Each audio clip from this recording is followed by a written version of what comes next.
right. Peace and blessings. Peace and blessings. Assalamu alaikum. Shalom. Welcome, welcome, welcome. We are back. We are live. So peace and blessings, Doc. How you been? I've been good. Just busy. I'm in midterms right now. So everything surrounding that, uh, just trying to get that wrapped up. So and then we're going to homecoming next week. So Mm. Yeah, busy time. Busy time. yeah. Our topic that we're going to be talking about tonight is the relationship between black child and parent, the Mm, battle over authority. mm. And so we got a few videos that we're going to check out and talk about. But before we get into the first video, which will be a Tupac video, Oh, um, I want to talk about that dynamic of authority, because parents are supposed to have authority right off the bat. And I would say for the most part they do, but then it gets to a point where some parents lose whatever authority that they've ever had with their child. And I don't know whether it's because they sought the friend route versus the parent route. What's your thoughts about that, Doc? there's something to be said for children arriving here with, and I believe the term they use is opposition or defiance syndrome. Mm, I think that some people arrive with that, but I think by and large, respect for parents is, I don't want to say that it's necessarily earned, but I will say that it can be lost, and I've seen it lost, and I've seen a blurring of the lines. There used to be a time when we had something called even adult music that mm, children were not privy to. Those lines are gone. Down here in Houston, they used to have a radio contest where they would have someone call their spouse, and that spouse would be to win the prize. They were supposed to be able to talk their spouse into either coming home from work or turning their car around on their way to work. And it was usually an invitation for sex, mm, something like that, and they ultimately had to pull it off because someone finally complained and said quite simply that it was inappropriate that you were allowing children, and we're talking about children probably K through 12, who are riding to school listening to the radio to hear such things. mm, I I think that it's more common now than before for parents to party with their kids, to drink with their kids, to even smoke whatever they smoke with their children. That's the erosion, and I do believe that after a sufficient amount of time, that those children will begin to look at their elders as if they're peers, as mm. if they have something to say at every turn and to make some type of contribution. The idea of staying in a child's place is something that has been lost. I recently had a back and forth with a student in one of my classes, and it was about I was lecturing about W.E.B. Du Bois. Mhm. Figure that I know quite a bit about Du Bois. I've been to his home. I've been to his birthplace, and as I'm introducing him, I say, well, Du Bois was born in Great Barrington, Massachusetts. Mhm. And the student couldn't wait. She said, that's incorrect. He was not born in Great Barrington, Massachusetts. Now, I've been to Great Barrington, Massachusetts, so I know Du Bois was born in Great Barrington, Massachusetts. She says, I learned yesterday from another professor that he was born in upstate New York. And I'm like, that's wrong. No, you're the one that's wrong. Your information is wrong. And Mm. I'm like, are you kidding me? And she's like, no, I'm not kidding you. You're wrong. My other professor, who ironically used to be my student, says that he was born in upstate New York. So I said, okay, where in upstate New York? They couldn't answer. Okay. And one of the other students in the class went on her computer because that's the new thing. They fact check you while you're lecturing. They have their laptops so open, their browsers open, and anything you say, they're typing it in. And if you misspeak, you get a any fact wrong there. That's not correct. Okay. And the Mm. student opens up her laptop. Well, she goes online and she says, "Okay, I have the answer." And the student stood there smiling at me and said, "Well, yeah, right here it says Du Bois was born in Great Barrington, Massachusetts." Mm. And she says, "Oh, I'm in error then." Yeah, but there's something Mm. amiss there Yeah. where you think that you can challenge me on this. Are you Mm. for real? And there's a for some, it's certainly not all, and I would argue it's not the majority. There's a erosion of respect that came from somewhere, Mm. and it's not the first time I've seen it. And ironically, this week I was in the gym working out, and this guy walks up to me. I have my headphones in the gym. I don't talk to anyone. Mhm. And he says, did you teach history? And I said, yeah. And he says, yeah. I had your class. And I was like, oh, okay. And he says, you don't remember me? I said, no, I don't remember you. He says, I bet you'll remember my question. And he says, I'm the one that asked you about Big Meech. And I instantaneously remembered. I said, yeah, you the one that called me ignorant. Oh, wow. Yeah. He said, oh, you just ignorant. Because he tried to tell me that Barack Obama, when Obama was in office, that Obama had left the peace talks in the Middle East to go to some penitentiary to talk to Big Meech because he was finally ready to talk to him. What? Yeah, and I'm really like, if that had occurred, let's be clear, Mhm.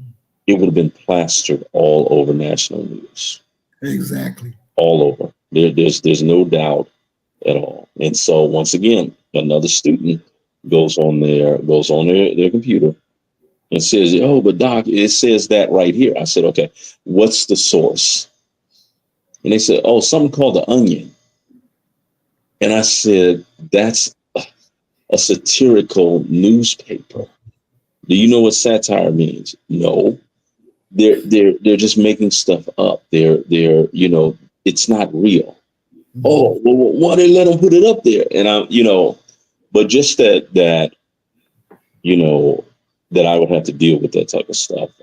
It reminds me of this great quote that I have, and I think that this needs to kind of be the north star for parents. It's a quote by Dr. John Henry Clark, and what Dr. Clark says is, "I only debate my equals; Mhm. all others I teach." Mhm. And we need a resetting.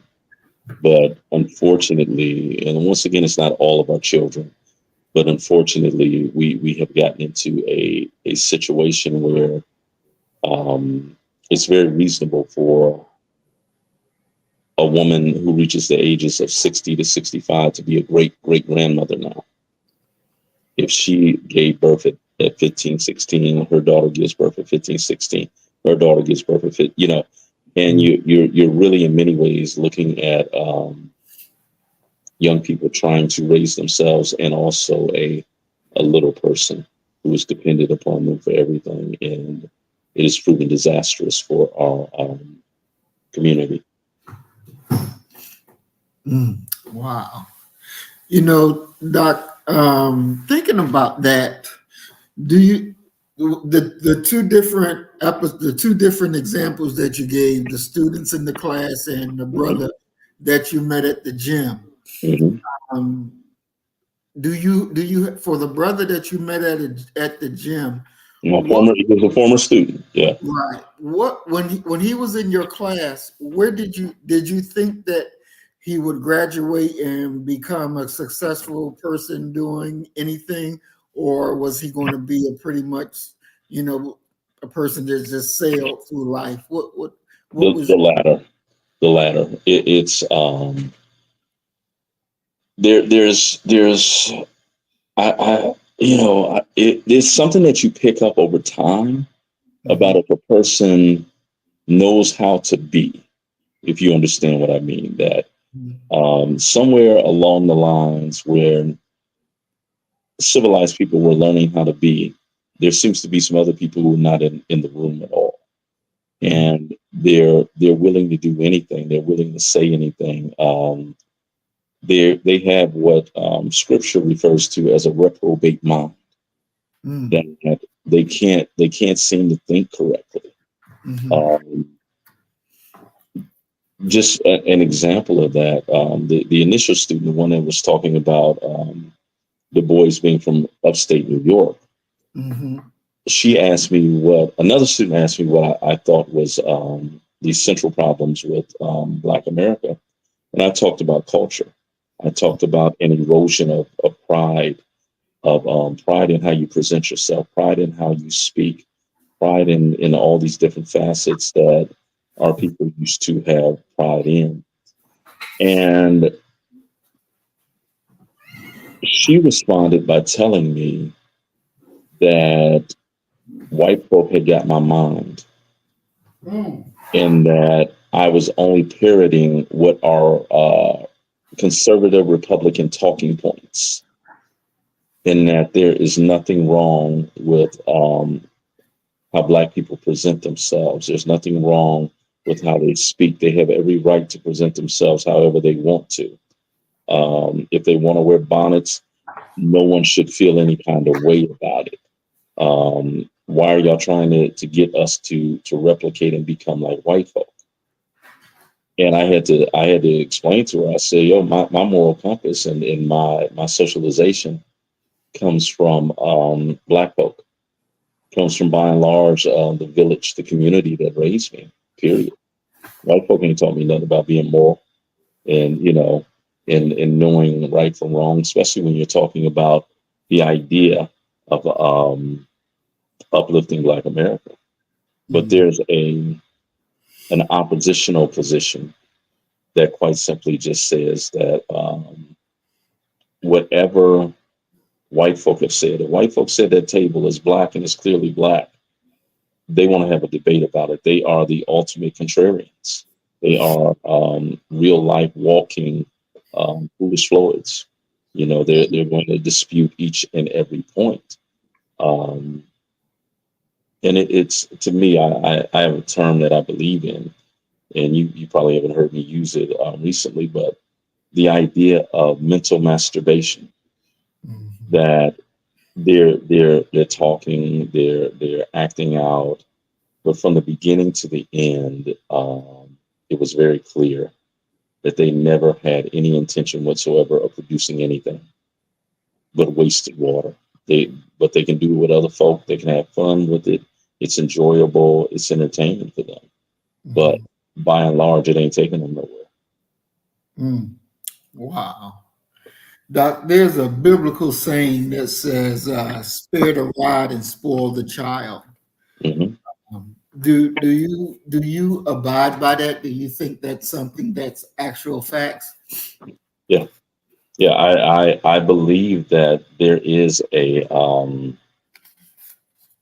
there is a moment and a level where some folk need to have some act right put on them, Hmm. and failure to do that for me is akin to child abuse. Mm, Because and this was one of I remember having a horrific argument with a female, about what the role of a parent is Mhm. and her perspective on what, and she was a mother. She said that her job was to love her children, to care for them, to take care of them, and this and that. And my reaction was, yeah, I get that. And I Mhm. really do. And I mean, I really do understand that. And I really do sympathize with where that comes from. Yet, that has that's only part of being a parent. Mhm. I believe that the role of a parent is to prepare your child to live a full functioning life when you're no longer here. And that's the development of what it is that,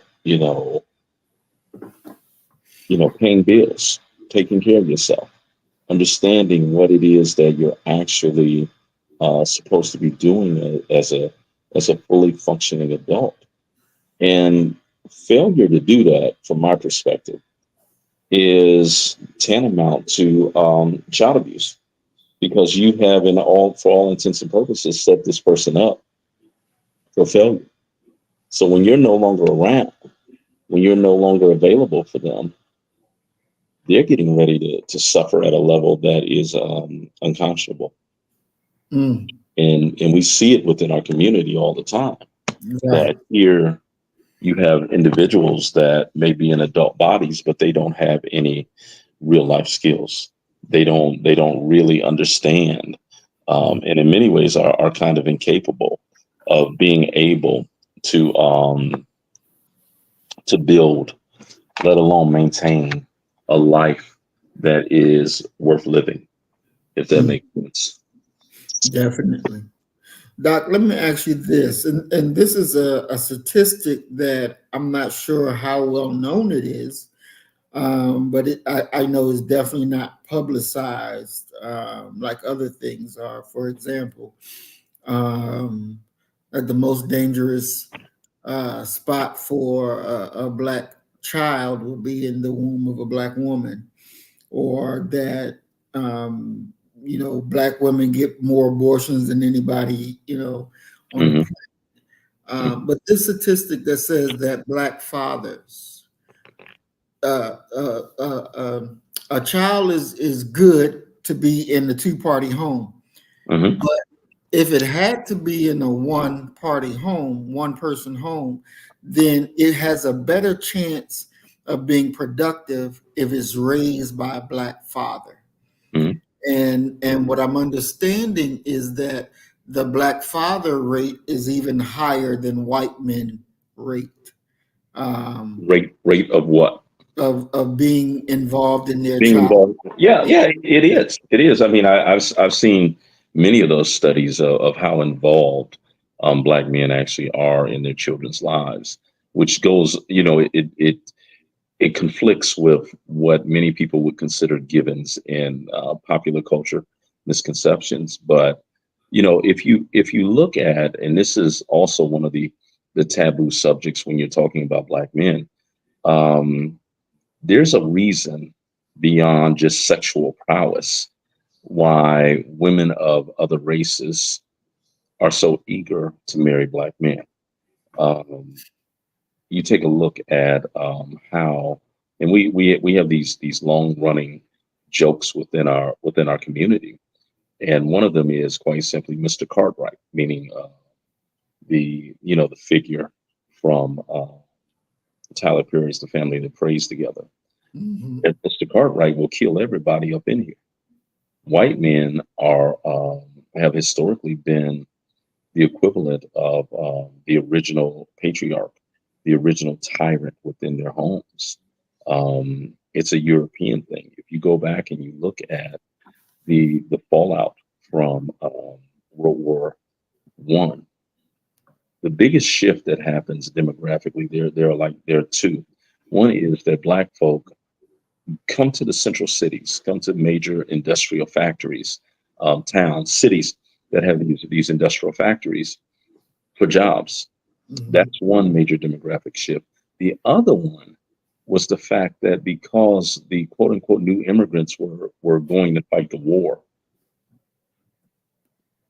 their wives go into the workforce. Hmm. And you want to talk about something that can be liberating to you. And it was liberating to black men who came to work in factories because they had been sharecropping for the longest time and never had actual money in their hands. But also the fact that white women, meaning new immigrant white women, I'll call them new immigrant because they're not white until after World War One. But these new immigrant women were almost totally dependent upon their husbands, and they ran their homes like tyrants. You know, I call it the time when a man could be a man. It was a man's era where you could be out all night um, with your mistress, come home smelling like her, and shoot your wife in the head who she sleep and tell her she need to get up and fix your breakfast and your lunch because you got to go to work. What was she gonna do? There is no child support. There is no alimony during that time. She had to deal with. So Mm. that's the tradition that they come from, and you'll find some, not many, but you'll find some black men who, and this is one of the things that is rarely talked about black men, and it is quite simply that for many of them, the behaviors and the tyrant nature of white men is what they aspire to be. They want to be the king of their castle, but they don't have necessarily the financial resources to be able to achieve that. That's one issue. But when you're talking about the common average black man, although our society, our community, has largely been matrifocal, meaning that things have revolved around the mother and the grandmother and what have you. But that doesn't cancel out the fact that daddy's still daddy, and that daddy is still the final decision maker in regards to what is going to happen. So studies that are saying that black men are there, one only has to look at how non-black women gravitate to black men. They find black men will listen to them. They find that black men will help with the child care. By and large, similar studies will tell you that white men ain't changing no diapers. I went out and I worked. You need to handle what is occurring at home. And I would venture to guess that black men shun other black men who behave that way. Um, one of probably the most public figure that I know about who won't even, he said, I won't even talk to black men who don't take care of their children, is Pusha T, the one who got into the beef with Drake. Um, and I know a lot of brothers like that. I won't deal with a brother who doesn't take care of his children, who's a Right. tyrant at home. I don't, you know, I don't want them in my circle because I Mhm. think them to be people who are untrustworthy. So, Exactly. so black men are, believe the white man study. Black men are the most involved, and you know, just look at you know who they are versus look at white men and Asian men and Mexican men in particular. You got to remember that when you're talking about Mexican men in particular, they come from a machismo culture, and there's something known as the third grade syndrome, where Mexican boys begin to realize that they're boys, that they're males, and Lord only knows, the type of home structure that they've been raised up in. It is an old school, old world position, Mhm. and female teachers will, if you read any of the journal articles, they will tell you. Those boys are hard to deal with because now they come into their maleness. They're now what, and I'm sure you realize that you'll remember this term. They smell in the piss. Mhm. Yeah. Mhm. Definitely. So Doc, why is it that and I can't say all black men, but definitely those responsible ones, um, is not taking in consideration or let's I say, I can't say all black women, but there's a good segment of black women that do not take into consideration that if he's taking care of his children, that Hmm. shows that he's responsible. That shows that you know he puts them first. That matters. Why is that not a big thing on the measuring board to say that? Okay, yeah, he's taking care of his children, so that's a better thing versus what he's listening to. He knows the biggest rappers and all this foolishness. Why is the knowing rappers and what the rap go greater, um, as far as that's, oh yeah, you know this, you know that. But when you're looking at that, he's taking care of his responsibilities. He's Hmm. being dutiful to his children. Why is that not high on the totem pole? Well, it comes down once again to what we opened up with, and it is quite simply age, experience, and the development of wisdom. That most people, when you talk to them, they don't even recognize the difference between a want and a need. Mm, Okay. And so when you're talking about the selection, and it's ironic that our ancestors had it correct, that you didn't select a mate on your own. That was in many ways, if not a nuclear family decision, it was a community decision as to who you were going to hook up with, because they understood the seriousness of this, because you're talking about the bringing forth of the next generation and the grooming of that next generation. mhm, We have not had a proper socialization process for the longest time, where, and this goes for black men and black women, um, we have a hard time differentiating between what it is that we want and what it is that we need, what it is that we like and what it is that would be good for us. mhm. And a lot of very good people, and I can tell you, just personally, I've done that. You get what I'm saying? And a lot of good people get passed over, Right. uh, get ignored, get this and that, and you'll continue to, and we continue to make these same mistakes. But when you're talking about a mate, you got to remember that once you join with a mate, if you produce children, that's going to be that's almost a lifetime sentence with that person, regardless of if you're married or not. And then also there's this other thing that comes, and it is the damage that one gets from being with this person. And a lot of people will just continue to go forward and act as if nothing's ever happened. And they can from this relationship to that relationship to that relationship.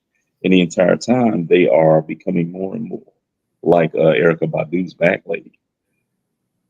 You can't hurry up. You got too much stuff, too much emotional baggage. And Right. then there's another layer to it, and it is that so much of what we what we choose to attenuate and what we consider to be appropriate is predicated upon popular culture. What's faddish right now. It always amazes me that so many grown folk behave as if they're tabula rasa, as if they're blank slates, and whatever is put up, they can put up a like Tommy Hilfiger. Black folk were not Tommy Hilfiger, fans or whatever. He didn't make clothes for black folk. He becomes hot though when you have two things: Quincy Jones as black artist to support him, and the second thing was on I want to say it was Saturday. I know it was Saturday Night Live. Snoop wore a Tommy Hilfiger like sweater with the words Tommy across the front of it. And Tommy Hilfiger said that they sold 50,000 of those within 48 hours. So Wow. we're a people who follow trends. The unfortunate thing is that we're not the ones who are dictating what that trend is going to be, and we're damn sure not the ones who will profit off of it financially. Mm. Wow. Now that's big. That is very big. Um, so would you say that we have become a materialistic people? Without a doubt, without a doubt. I mean, there's a segment, and that's one thing that I can probably say is beyond 50%. They, Kanye West said it best in All Falls Down. He says, because they made us hate ourselves and love their wealth. That's why shorties holler where the ball is at. We're in many ways trying to buy our self-esteem back. And Mm, for far too long, parents, and I'm talking about generations now, parents have been more concerned with the garments that are adorning the bodies of their children mm, than the character and the morality and the intelligence and the priorities that their child has. And that's a grievous misstep in the era. mhm. Definitely. Do you think that we become materialistic? Do you think that happened like it was engineered to happen, or just it just happened? I think that both of those things are true. I believe that it was engineered that way. The commercialization, the it's a science to advertising, to getting people to buy into certain things. I mean, if you go back and you look at any car ad that was aimed at black folk, it's just black folk riding around in a car with a bunch of lights and some music blaring. They ain't told you nothing about the miles per gallons. They ain't told you nothing substantive. But get in this car, be cool, ride around, and um, everybody wants to be somebody in this world. And the way to be somebody in America, you got to remember that we're a capitalist nation. We're a nation of consumers. It is what we do. We consume material. We consume too much food. We consume everything at a gluttonous rate. And so one is social engineering, but then there's this other thing that an esteem thing. And then there's also something to be said for parents wanting their children to be able to enjoy some of the finer things in life, be it a designer shirt, what have you. I remember, and I always think about some hip hop references and Notorious B.I.G. Biggie Smalls. He talks about being so poor that he would actually, I think it was an Izod shirt that had the alligator on it. He would Mm, actually uh, stitch that onto a shirt, onto a plain shirt. And he makes this joke: if you ask to see the label, I'll see you later. So we're Americans. We're capitalists, and that's really that's really what it is. And the marketing machine, it goes after all. They don't care about who they're going to exploit. It's just that our people seem to be uber susceptible to mm, advertisements and someone saying that, yeah, you should have this, you should have that, and they got us. mm. And do you have a way that would break us from that? Do you have any idea what needs to be done in order to turn that around? No, no, that horse is out the barn. There's no way that you're going to be able to, for the masses of people. There's no way you're going to be able to counterbalance that because that is where their values and their priorities lie. Um, and the problem with socialization is quite simply that, the parents are going to, the parents were children at one time and were taught these values. And they're the only values that they know. They're the only priorities that they know. So they're going to turn around and they're going to do the exact same thing. And now you're dealing with four, five, six deep generations deep in doing this. I mean, if you look at, we're talking about culture. Right. You look at someone who was raised up within the Nation of Islam. You look at someone who's raised up, as a Hebrew Israelite. Any black nationalist organization. Those children wear that on their even their facial expression. Mhm. So they've been inundated.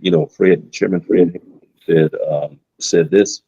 He said people primarily learn through observation and participation, and our children are observing and participating in what amounts to often as hedonism. And what makes it even worse is that the outside machine, everywhere you look, is denigrating black life and telling black folk that they're not worth anything. And that damage to the black brand is not only adopted by non-black folk, but also black folk themselves.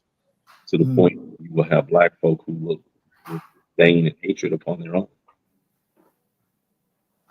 Wow. Doc, do you think that capitalism was a major destroying factor in the black family? Certainly, certainly. I mean, there's something to be said for the idea that without work, all is rotten. Mm. And we've had to work. We've been workers in this nation from our entrance in 1619 in the Jamestown colony.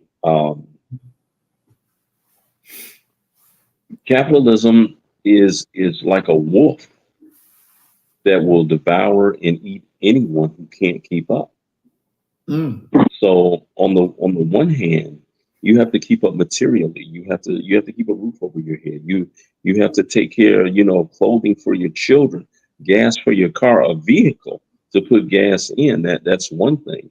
But there's also another more pernicious element of capitalism, and it is quite simply one that you will hear expressed by many women, and it is quite simply ain't nothing going on but the rent. And Mm. so, a man who does not have any financial backing, any financial footing, is not going to necessarily be looked as a man. I've said for decades now that without an ability to provide, black men are not even marriageable, Mm. and that bears out when you look at many of our children are being born out of wedlock. Right. And one of the more astounding studies that I read years ago, and this was back when Green was up and running. And the study said quite simply that there are children living in Cabrini Green who have been there um, for 40, 50 years, who have never seen an adult get up and go to work. Wow. One of my very good friends, uh, Damon Butts, he's a chaplain at a prison. And he told me that he has some inmates. He's in a penitentiary, so these brothers are doing serious time. Mm. He had about five or six brothers who would come to where his office was, and they would walk by and just look in. Mm. And he said they walked by at the same time every day. And he said, so I positioned myself right by the door so I could ask them why they look in here and they don't, they don't come in, they don't say anything. Mhm. And people said, well, chap, you know, you the first black man we ever seen get up and come to work regularly. Mm. So Mm. when you're talking about the repercussions of capitalism, you're talking about quantifying a person's worth. Mm. If you don't have no money, you are you're viewed as less of a person. It has nothing to do with Your morality has nothing to do with your intelligence, your intellect, or what have you. Um, the more money you got, the better you're going to be looked at by some people, and that's foolishness, plain and simple.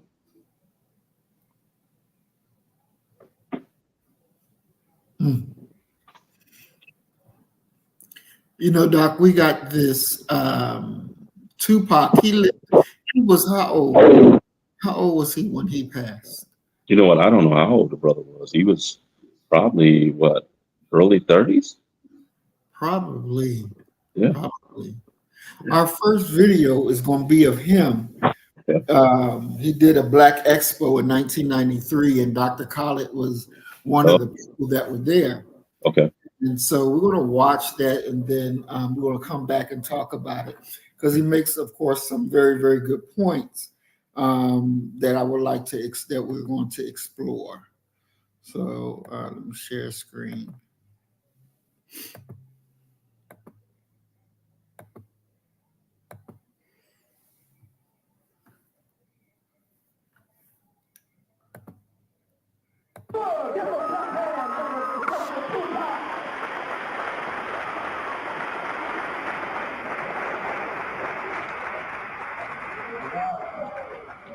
First of all, y'all just think something wrong with me because we losing. I just want to say that if I curse, get me. But we curse. We got bored out here. And ain't no way I'm going to sit up here and let the truth be told and not curse. So they told me to watch my language. Fuck that. So y'all forgive me. Y'all heard curses. It's bad out here. It ain't pretty. So, shit, let's be real. That's number one. My English is bad. I'm a high school dropout. It's going to be real. I'm going to be talking like real shop. But I'm going to be talking from my heart. Nothing written down. You know what I'm saying? It's all good. So y'all got to fit. I can be talking in slang. So, some of y'all might get lost. I'm sorry. But I'm just doing what I got to do. And then check this out.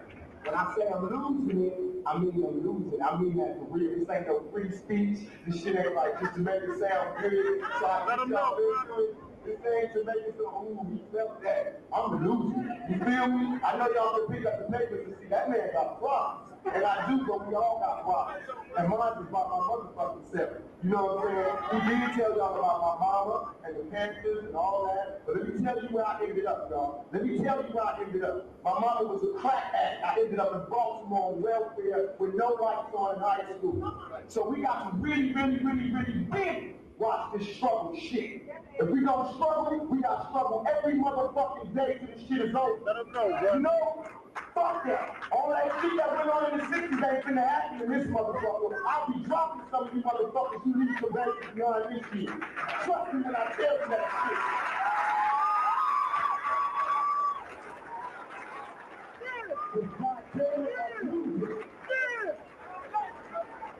And the only reason I'm losing is because I never had a dad. I never had nobody to sit me down and tell me this. You know what I'm saying? They told me, but I didn't believe it because they left my mama crack. I'm telling y'all the truth, as much as you heard me, cracked out, homeless, no life in Baltimore. And my mama put motherfucking work in. Do you hear me? My mama was a gun packing. What I'm talking about for you motherfuckers, excuse me. But my mama put in work. To be laying up in the room cracked out, I got disdain for a lot of motherfuckers. You feel me? And that's why I'm telling y'all, I got to be serious. If we don't struggle, the struggle got to come from our heart. It can't come because we looking to it from a king back then. It got to come because I'm looking at you and you look goddamn good to me and you my sister. And I ain't gonna let none of these crackers take you down. You feel me? It got to come like that. It got to come from our heart. It's like that. It's like that. It's hard out here. Like they say we got war. And in war, everything is good. It's all good. You feel me? And when I say thug life, I mean that shit. Because these white folks see us as thugs. I don't care what y'all think. I don't care if you think you a lawyer, if you a man, if you an African American, if you whatever the fuck you think you are. We thugs and niggas to these motherfuckers. And until we own shit, I'ma call it like it is. How you gonna be a man and you starving? And we walk about 5 different houses ain't a man in either one of them motherfuckers. How we gonna be a man? How we gonna be African American? We all these thugs. We thugs and we niggas until we set this straight this shit right. We gonna stay thugs. And that's real, man. It's like a motherfucker, I have nightmares. I mean this shit. I'm dead serious. And whoever I hurt, I apologize. But I had nightmares, bro. I swear to God. Shit changed me. I used to be a cool mother. I used to be cool. I used to be happy. I used to talk good. I used to talk without cursing. I used to walk, but goddamn, they done took Latasha.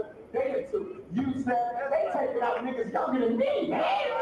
And we ain't doing shit. Nobody hurting not 17 years fucking old. When we 17, you know what we doing? Killing each other. That shit kills me, man. Little Natasha got a bullet on her motherfucking back, and ain't damn one of y'all do it. What the fuck is that?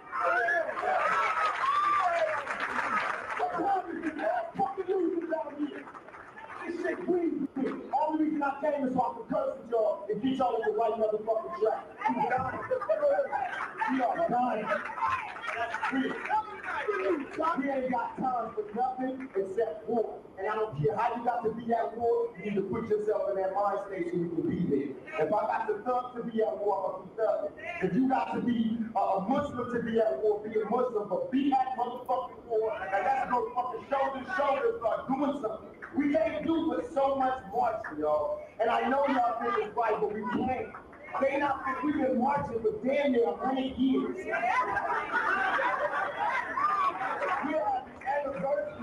We are marching on the anniversary of when we marched 25 years ago.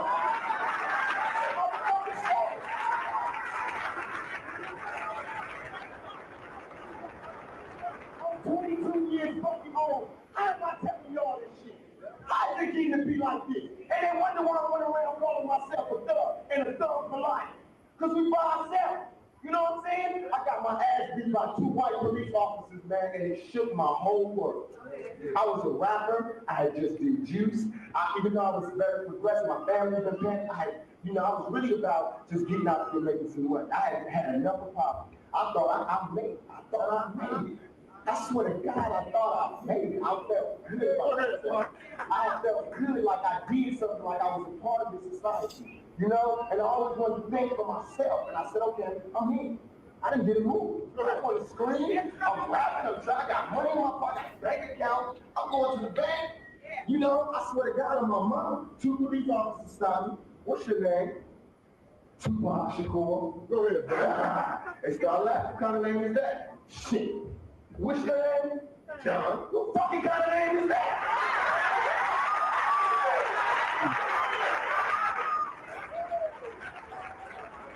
You feel me? But I was wrong because these 2 niggas had guns. These 2 cops had guns, sticks, and attitudes. So it so happened I jaywalked. I swear to y'all, I didn't even know what jaywalking was. I swear, I thought it meant that I was bopping. Like walking. I thought we said the J open. They stopped. 2 cops stopped me in front of my bed. Hands up, talking about the whole routine for jaywalking. Not for coming out of the car with a gun. I wasn't strapped at all. Now, I swear to God, you're going to find me strapped like a motherfucker and ready to shoot. And today I'm on this podium, tomorrow I could be in the fucking Times. Because they going to have me. And y'all need to protect me. You need to protect your damn self. We can't do none speeches, books, Bibles, kids law, X-hats, potato chips, none of that shit. You need a motherfucking Mini 14 or an M16 or something. You need to start getting over some of these motherfucking crap. Because we done. We can't be kings and queens till we still living. Do you feel me? I moved to Los Angeles.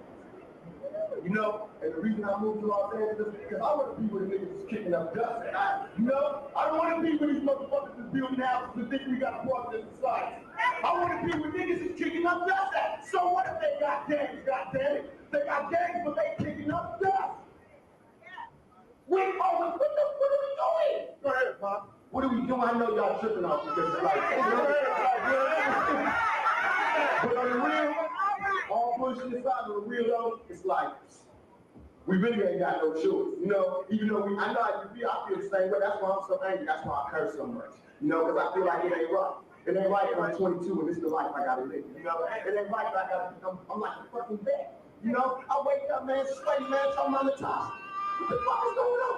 Tell me why he beat my ass, why don't he just beat the shit out of me? I woke up unconscious, man. My face all cut with Jay motherfucking walking. That shit just shook me. I'll never be right again, I'm losing it. You feel me? And I'm out here rapping, I'm not even a cook. A so-called cook, I'm out here rapping. What the hell's going on? I'm no record, no nothing.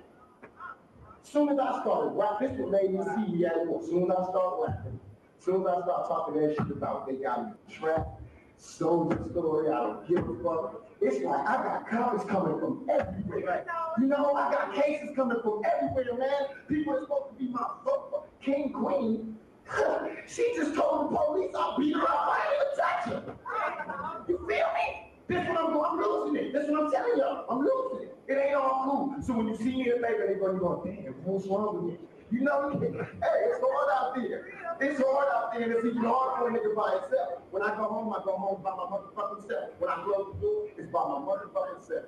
You feel me? It's time for some soldier shit. You know, from the females and from the males. That's real. And it's time for the women. I'm not blaming on you, I'm not putting you in the corner, but you have so much you don't know. You have so much power over you.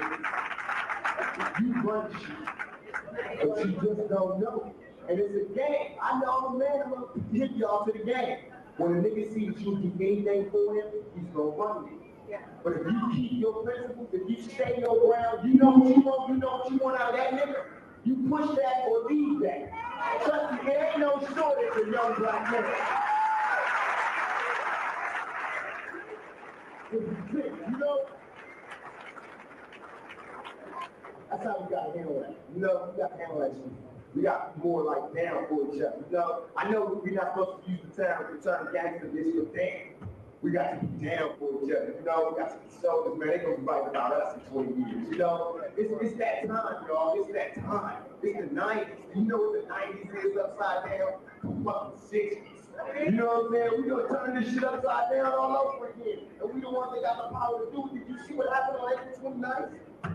Y'all ain't see that shit? On the news and shit, everybody was hey, this fucking shit up in LA. I was there. I was filming a movie, getting paid G's, but that night, I was there. I was in the streets with my folks. Niggas had their, I don't care what they say about gangbangs in LA. Niggas had their motherfucking dogs up, and it was all good. Whatever say, I'm telling you, man, this is the site I'm keeping this picture I'm keeping my mind till it happen again. Because I've seen it for myself, and I know it can happen. All my life, I never thought it could happen, but I've seen it for myself. I was there, and you know what made it happen? War, a common enemy. That's right. We was fighting a common enemy, so it was like, what's up? And that's what we need now. As long as we sit here and study for the common, we studying the fight. Man! Oh, we are studying to fight, getting ready to fight. And we're doing all our fighting. Nothing's wrong with going to college, so I tell you I'm proud of you, but we're doing all our fighting in debates. We debate this shit. We debate for our freedom. We ain't gonna get into no legislation. We ain't finna get it through marching. We ain't even finna get it through one uprising. We're not finna get it through one April 29th. We're finna get it every day, you guys, all of us, everywhere. See it as a necessity that we struggle to fight back. We have that as a right. That is how it's right when we were born. God put it into your heart to self-defeat your motherfucking self. Yeah. Fuck the next nigga. You know, if that nigga want to be a gangbanger, he don't want to follow your way, fuck that nigga. Trust me, he's out of there. He's out of there. But you have obligations to your folks, to the niggas that fell before you, to handle your motherfucking business, no matter what it is. All of it ain't gonna be free, all of it ain't gonna be out there in 2014. Some of that shit gonna be staying your ass home. Put some knowledge in your kids' head. You know what I'm saying? All the niggas and all the females. Just because she a female don't mean she got to stay home with the bags. That's bullshit. Because I would much rather have some of you females out there with me than more than some of you niggas. It's a whole bunch of fuck. You know, that whole video we African Americans, everything is equal shit, and it's like NAACP shit. I'm gonna speak on that too. Because I was reading the paper, I saw NAACP at a celebration for the Emancipation Proclamation. That's right. Okay. So, from what I just said, how's the NAACP still a business? Oh, yeah. Oh, ain't nobody heard. How's the NAACP still a business? How's these motherfuckers still a business? That's cool too. That's cool too. Yeah, we let them do that shit. We let them represent us. How motherfuckers gonna stand there and talk about equal advance to the colored folks? What the fuck is that? And these be grown black folks. They be our color. Representing us to these white folks. And we be letting them do it. Because we proud. Because they got suits, they got officers and shit. And everything that they call me NAACP. We let them do that shit, represent us. You know, they make us look bad. We really are too, I'm not trying to take up for the thugs and the gangsters and shit, but now I'm coming from a different school. I'm coming from the Panthers, and that's what they need. They went to the street element, and that's what they mobilize the soldiers. You know, that's what my mama did. That's my job. I'm going to stay in the streets and get my thug niggas who was down for me in the streets. Because I'm going to tell you, when my mama started cracking and I was by myself, this brother right here, well, I tried to tell him, was the only person in this movement anywhere that took care of me. Okay? So it ain't no motherfucking struggle if you don't take care of your babies. Not just yours, but the other soldiers, you know? What about that? What about all these soldiers sitting in jail? Where their kids at? Don't none of you motherfuckers give a fuck about them. Ready to carry a flag on where they shut. You ain't taking care of their motherfucking kids or their families. That's hypocritical. That ain't right. That shit ain't right, man. We got too many kids out here with nobody to put nothing in their head. Then you motherfuckers get mad when you see them again up in the courtroom. You know? So about why you right? Nigga, you left him by himself. Yeah, left him by his motherfucking self. So he learned how to be a G from the crackers, and that's what he learned. He learned how they want him to be. Nobody taught me shit. And my mama was a parent, you know? My mama would tell me, but she was too involved in it to sit down and really explain shit to me. You know? So it's a double tragedy because I'm like damn near forced to go through some of the shit that some of these soldiers went through, but because they didn't tell the new generation, they didn't arm us, I gotta go through this shit all over again. You know, I'm still getting my ass kicked by police because the niggas back in the 60s been murdered every single one of them motherfuckers. You know, they're gonna be down with the police department. How can I see, how the fuck can a nigga put on a police uniform in 1993? Fuck that. Fuck that. And when the shit come up, you still got that motherfucker on your ass is out. And if you got on the armed forces uniform, your ass is out. And if you in the guard, your ass is out. Because niggas is armed in 1993. The gang elements are armed. And they all that, as much as you want to think they dumb or whatever, they on their toes this motherfucking year. They on their toes and they ready to move. What are you ready? How you gonna handle it? Huh? When them niggas get out there with guns, what y'all gonna be doing? Watching that shit on TV, marching, singing, selling raffle tickets and shit from the church. What y'all gonna be doing? I just want to know because I know what the fuck I'm gonna be doing, but it would help me to know what my people is gonna be doing when I'm out there. Because my mama tells me all the time, boy, you think you're gonna save the world. Don't you know they're gonna kill your black ass, these people gonna bother you, and that's that. So all I'm gonna say in closing is that we got to be united under whatever. Don't let shit hold us apart. I don't care if you're from Cali, New York, or whatever, if you're a blood, a crip, or a thug, or a school student, or a scholar, whatever. Don't let shit hold us back no more. We got to unite by any means necessary, and we got to fight.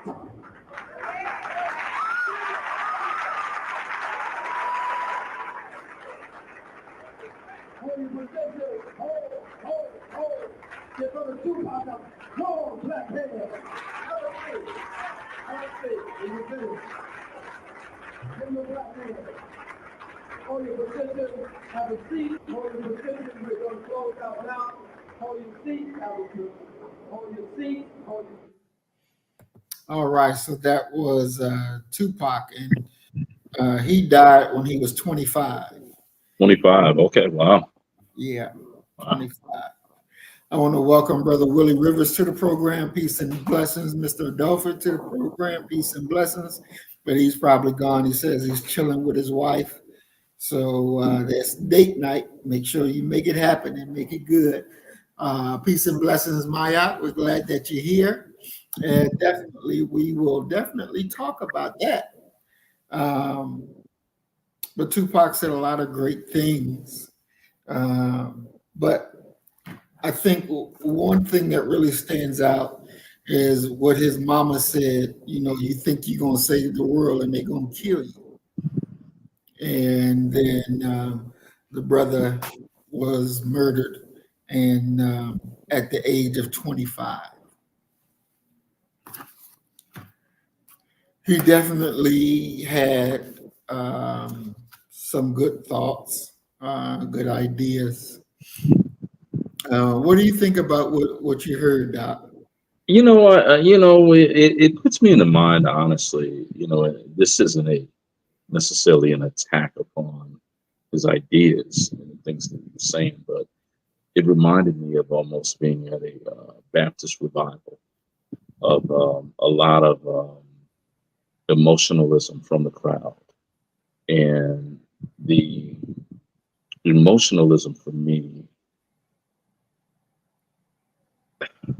kind of signaled that they weren't really listening, that they were actually just waiting for a pause to clap. I mean, when he's talking about his mother basically being abandoned in the Right. movie, um, and that's a common refrain from Black Power rights, that they gave it all to the movement. And within a capitalist society, at the end of the day, it's about money, and so they're going to live these very marginalized lives. And that's an indictment of the entire movement. And to Mhm. see people clapping and celebrating that and saying right on, right on, um, it reminded me, just being honest with you, of a lot of the things that the emotionalism that I hear coming from the church. There's That's not the way for us to be able to successfully engage and defeat this enemy that we're dealing with. We need institution builders. We need individuals who understand that people in rah rah speeches aren't going to do anything at all for this enemy that we're facing. That this is a well equipped machine that you're trying to take on, and being undisciplined, being this and that, is not going to get you anywhere against this enemy. This is truly a monster, and we haven't been prepared. And I'll tell you, I think that as time goes along, we're becoming less and less prepared, as far as the masses go. Mm. What's your thoughts on the part where he said that he used to be cool, he used to be a nice guy, he didn't do all that cussing and fussing and all that. He's out there, he's making movies, he's a rapper, he got money in his pockets, and then it all changed when he ran into the police and they beat him up. Um, I guess that was giving him his nigga wake up call of the reality that it is being black in America. You know, that's hard for me to believe. Someone who's raised up within the movement. When you're talking about Afeni Shakur, Mutulu Shakur, um, closely associated Asada Shakur, you're talking about BLA. You're talking about Black Liberation Army.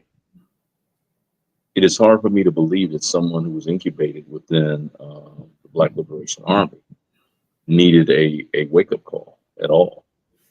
I look at that as being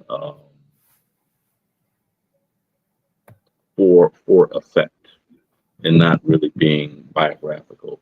Kind of in the same way that I look at the autobiography of Malcolm X, and Malcolm going from being class valedictorian to, by the time he's in prison, he's going to say he couldn't read. You don't forget how to read. You don't forget how to ride a bike or what have you. I think it's a way of moving the crowd, but not necessarily biographical. I would shudder to think that he would need a wake up call. I would shudder to think that anybody black, although I know that I'm wrong in this regard, would need a wake up call. Some of us do. Mm, mm, mm. And he also said that we as a people need to be at war.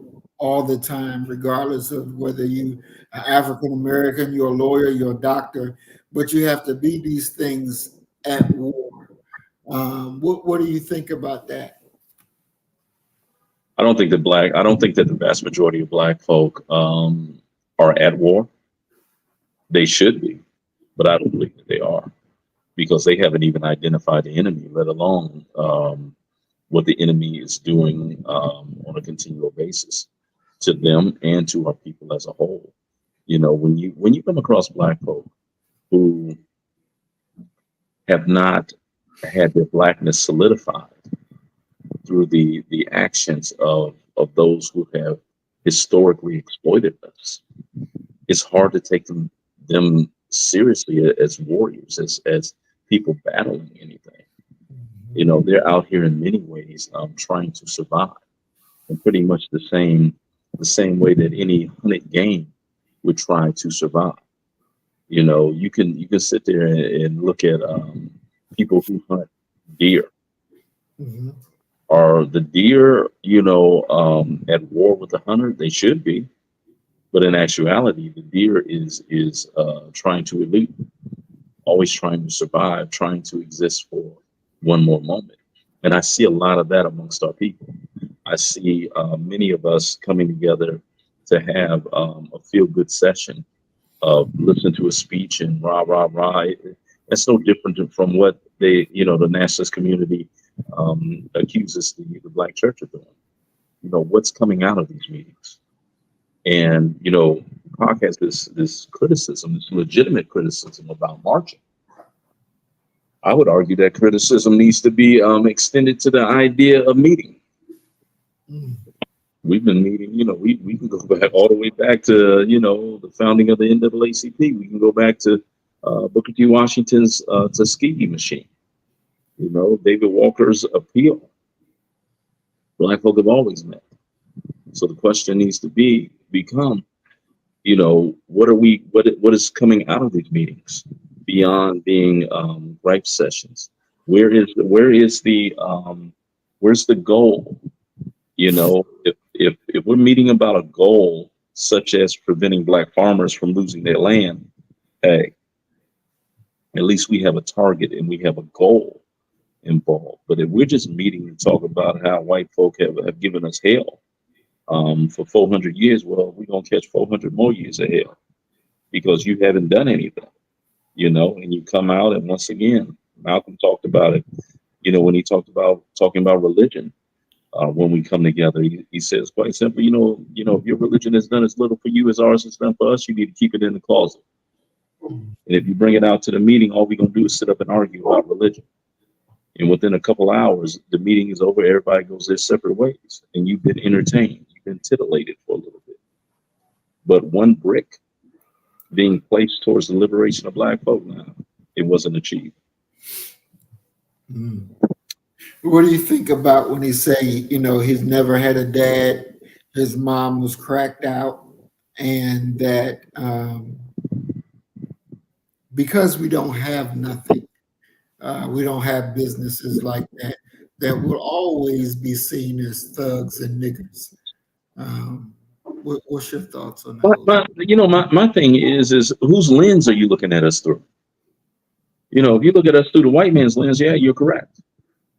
But who are they to be utilized as the truth teller? The definer of things. Who cares what they think? We need to be about building up our resources and circulating the black dollar. We know what we need to do, but we spend a lot of time on things such as these meetings and just talking and just milling around. It's not that difficult. These people are not giants. They're not gods. You can defeat them, but you'll never defeat them by adhering to their view of you. I remember being invited to a meeting. These folks were black capitalists, and they wanted to talk about economics and things like that. And I'm not a capitalist, but I still went. Mm. honor the invite and what have you. And it's one of those where the first thing that the brother said when he stood up, man, you know niggas can't handle no business. He's the head of the meeting. Now, when you start with that spirit, come on, man, we ain't got nothing common. So without, we need fewer orators and we need more planners. We need more Ella Bakers, fewer Martin Luther Kings. We need individuals who know how to mobilize the people, and we need people who can implement programs. Mhm. Because when how many black agendas do we have to create before one gets implemented effectively? Right. You look at this thing dealing with Kamala Harris and black folk refusing to support her. Well, her perfect comeback would be like, what's the agenda? What is it that you want? Mhm. And by and large, there isn't a black agenda that has been agreed upon and supported. And Ice Cube had something a couple years ago. You know what I'm saying? But that's Ice Cube.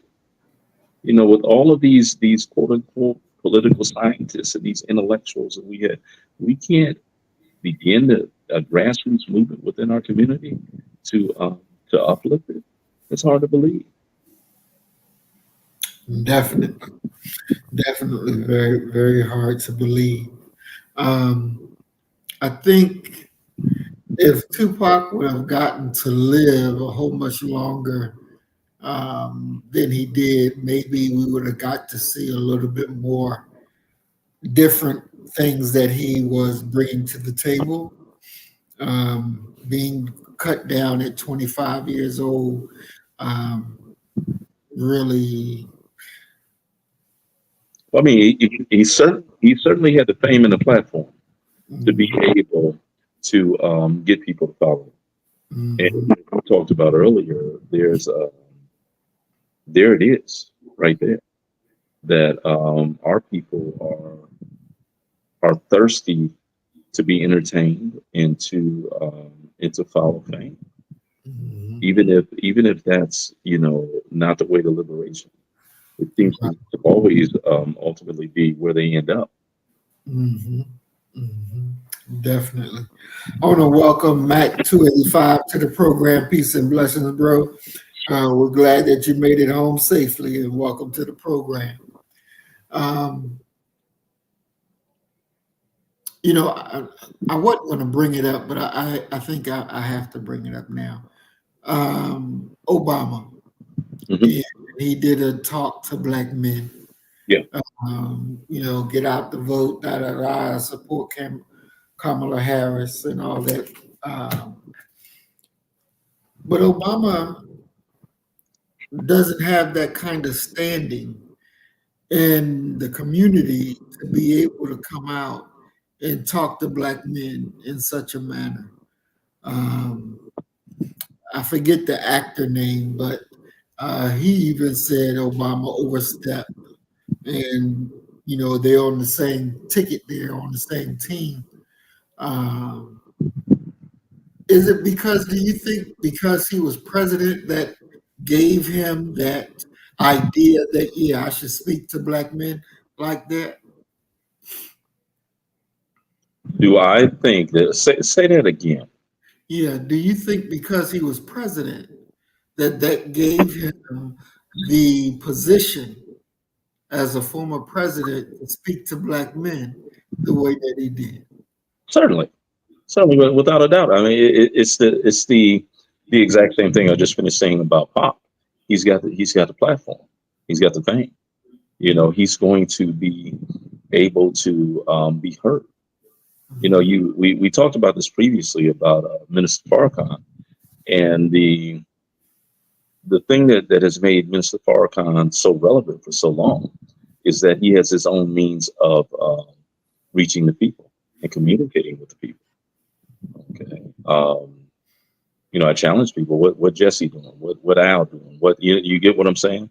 Uh, they ain't on the white man's airwaves. We don't hear from them. Only Minister Farrakhan has been able to be independent and get his message out. In regards to Obama, the white airwaves are going to carry his voice. And the problem that we have with figures like Obama are quite simply that when you had the big stick in your hand, you did very little, if anything, even as symbolic outreach for black men, for your own kind. It reminds me of when they were talking about, and this is really the only quote unquote really black thing for black men that I can remember. He's talking about the George Zimmerman killing Trayvon Martin, and he says Trayvon, if I had a son, he would have probably been like Trayvon. Um, you can't ignore us and then turn around and try and bully us into voting the way that you want us to vote when that side hasn't done much at all to aid us. And that's, in the to be honest with you, um, for far too long. And I mean, I would argue probably since the first election, maybe I don't know, maybe JFK's election in 1960 be the exception because he was losing to Nixon and needed to get the black vote, and so he helped the Reverend Dr. Martin Luther King Jr. get out of prison from doing he was going to be doing hard labor. That was something that a presidential candidate, while he was running, reached out and said to black folk, black men in particular. I'm hard pressed to find another occasion. When you really think about the only real justifiable reason for supporting the Democratic Party right about now is that you don't want Trump in, and that's a hell of a statement. It's a hell of a statement when you really think about it. The Democratic Party has lost. When you're talking about black men, the Democratic Party has never been outside of labor issues, and the idea of a rising tide lifts all boats. They haven't really done a whole lot for black men in particular, specifically for black men. Mm. Wow, excellent, excellent. Do you remember Creflo Dollar when he got in trouble for beating his girl, his daughter, When he get in trouble for what now? for having a fight with his daughter? Yes. Okay, so we're going to look at that battle between child and parent Okay. and see what we can pull out of that. I'm going to share a video real quick about the incident, and then we're going to come back on the other end and talk about it.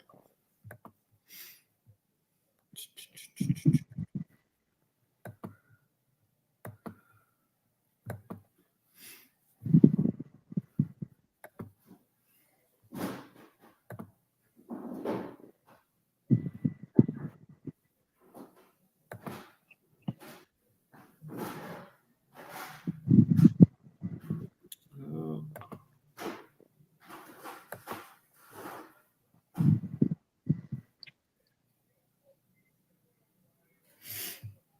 Says police got it wrong. He did not punch or choke his teenage daughter. Creflo Dollar is charged with child cruelty, family violence, and simple battery. His church claims 30,000 members and has an $18 million sanctuary in suburban Atlanta.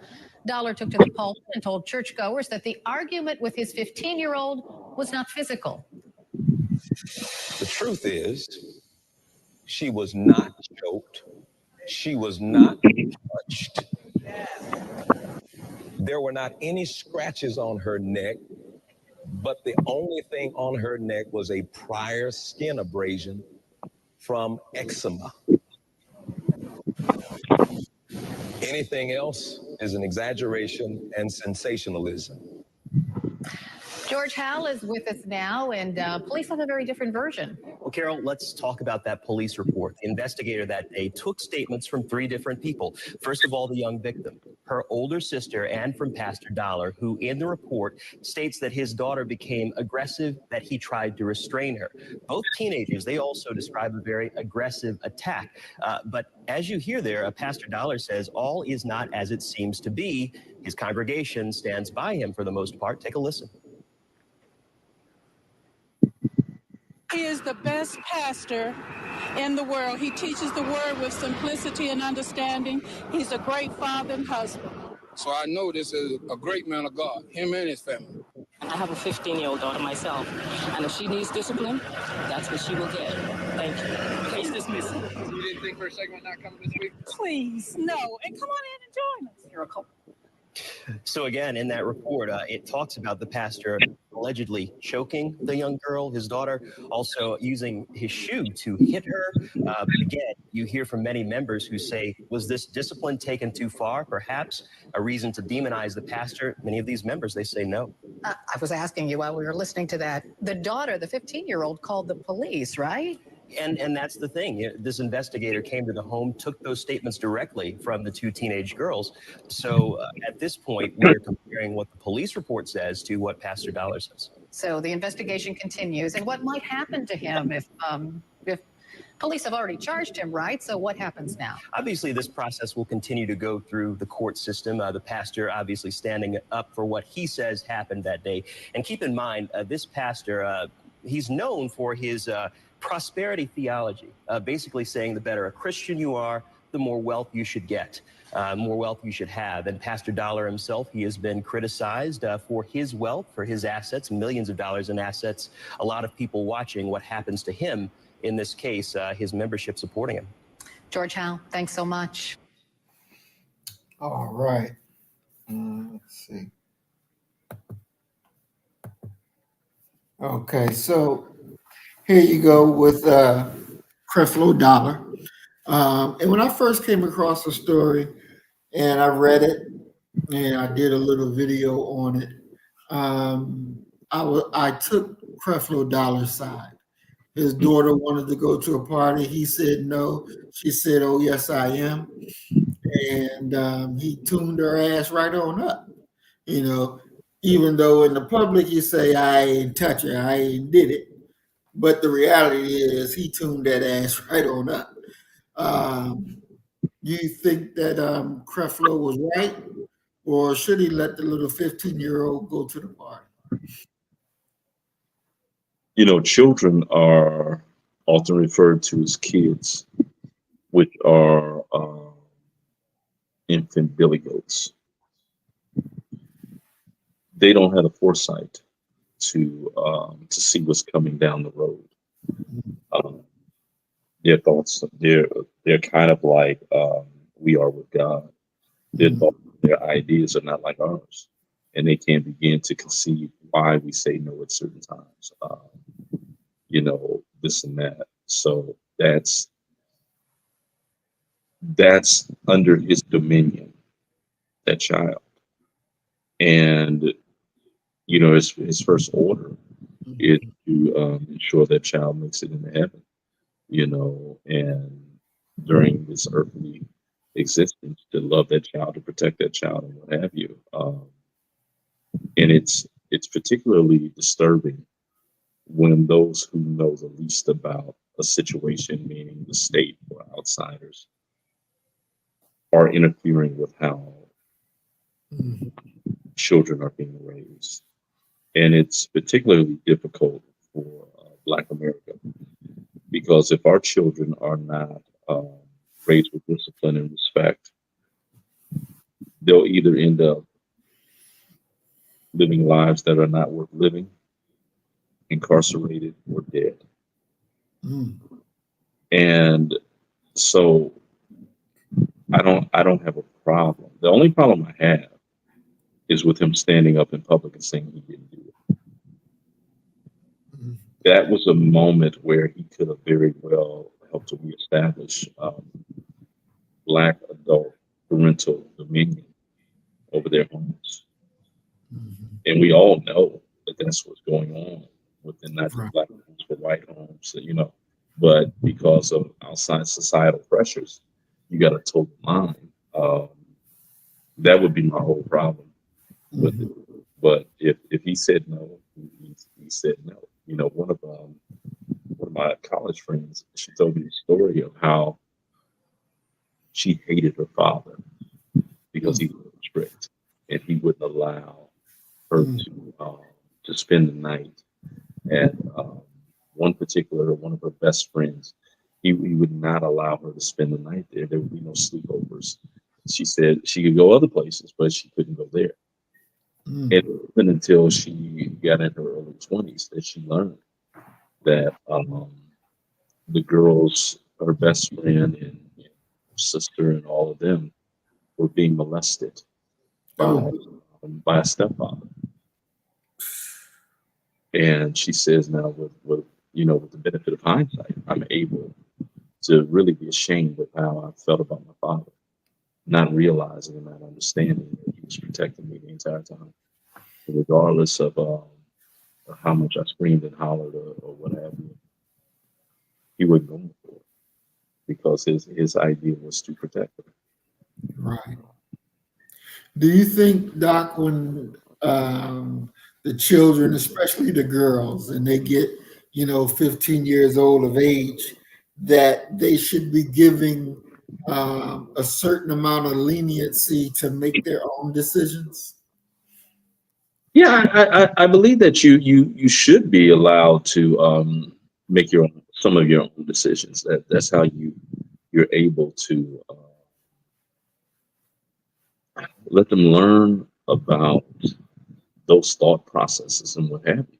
Mhm. But the decisions I'm talking about are you gonna wear a pink blouse or a blue one?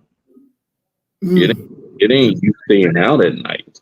Mhm. Man, those are totally different things that if we're being honest about it, we need more, especially father figures Mhm.